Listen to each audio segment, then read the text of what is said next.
1.5 साल में 10 लाख नौकरियां जो है वो दी जाएंगी। देखिए, देश के प्रधानमंत्री को परेशानी शुरू हो गई जब असदुद्दीन ओवैसी अपने भाषण में भूज में मैंने उन्हीं के एक सांसद श्री वरुण गांधी का डेटा को जनता के सामने रख दिया कि केंद्र सरकार के पास 55 लाख से ज़ायद सैंक्शन पोस्ट के वैकेंसीज है। तो फौरन प्रधानमंत्री को लगा कि अब असल मुद्दे पे ये लोग बात कर रहे हैं, इसीलिए प्रधानमंत्री ने हड़बड़ाहट में ये ऐलान कर दिया कि 2024 तक 10 लाख नौकरियां दी जाएंगी, यानी हर साल 5-5 लाख नौकरियां। हम देश के प्रधानमंत्री से पूछना चाह रहे क्या है ये सच नहीं है कि आपने 2014 में देश से कहा था कि मैं हर साल 2 करोड़ नौकरियां दूंगा, तो 8 साल में तो 16 करोड़ नौकरियां आपको देना था, आप भूल गए उसको। और अब आप कह रहे हैं कि मैं 24 में, क्योंकि चुनाव आ रहा है पार्लियामेंट का और राजस्थान का, मध्य प्रदेश, छत्तीसगढ़ का चुनाव है, गुजरात का, आप कह रहे हैं कि मैं 5-5 लाख नौकरी दूंगा। भाई 16 करोड़ नौकरियों का क्या हुआ, बता दीजिए हमको, वो क्यों नहीं दिया आपने। और ये जो 10 लाख नौकरी का आप बोल रहे हैं, 10 लाख नहीं 55 लाख सेंट्रल गवर्नमेंट के पास सैंक्शन पोस्ट है, आप क्यों नहीं देते? वो 10 लाख क्यों दे रहे हैं आप? और चौथी बात यह है कि 8 साल में आपने तो कॉन्ट्रैक्चुअल अपॉइंटमेंट आपने अपॉइंट किया, जिसको हिंदी में कहते हैं कि संविदा कनन जारी, यानी कोई भी किसी को हायर करेगा, फायर करेगा, कीमतें सरकार की वजह से बढ़ रही है तो उसकी तनख्वाह नहीं बढ़ेगी, माने किस्म से स्लेवरी करेगा। ये क्या कर रहे हैं? आपने तो कुछ नहीं किया। डॉलर तो अब करीब 79 रुपीज़ हो चुका है। अनएम्प्लॉयमेंट भारत में 7.83 है। आप तो पहले साल हर साल 2 करोड़, वो झूठ साबित हुआ, जबकि 16 करोड़ नौकरियां मिलनी चाहिए थी। अनएम्प्लॉयमेंट 7.83 है, इन्फ्लेशन हाईएस्ट है।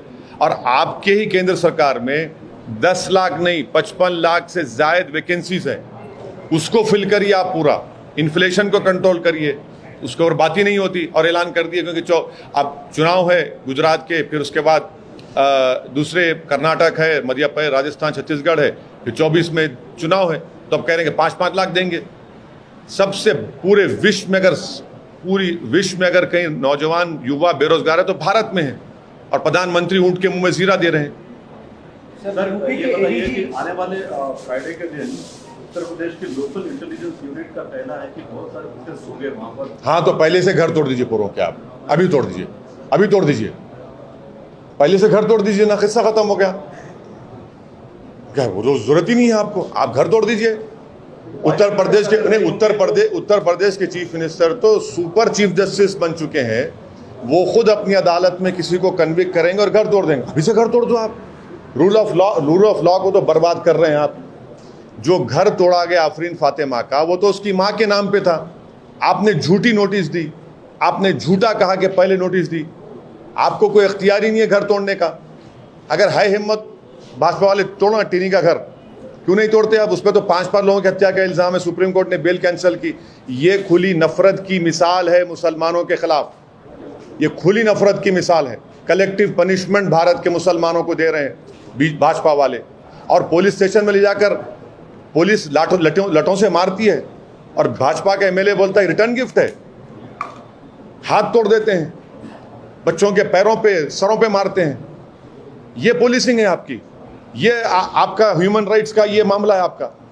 अरे आप अरेस्ट करिए, कोर्ट में कन्विक्शन दिलाइए अगर आपका सबूत है तो।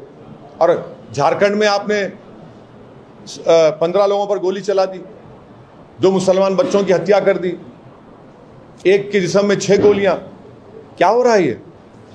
मैं इसको कंडेम करता हूं, झारखंड में जो फायरिंग हुई है। सर, यूपी के एडीजी ने ये कहा है कि अगर लीगल बॉडी हमसे इसका जवाब पूछती है कि हमने बुलडोजर एक्शन क्यों किया, तो हमारे पास सारे जवाब मौजूद हैं। अरे आपकी झूठ इसी अभी सामने आ गई कि वो घर जो आप नोटिस दे रहे हैं, उस लेडी जो एक्चुअल ओनर है महिला, उसके पति को दे रहे हैं।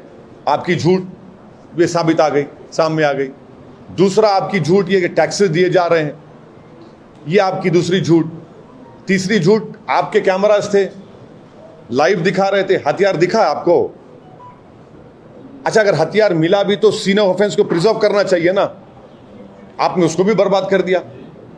ये कलेक्टिव पनिशमेंट दिया जा रहा है।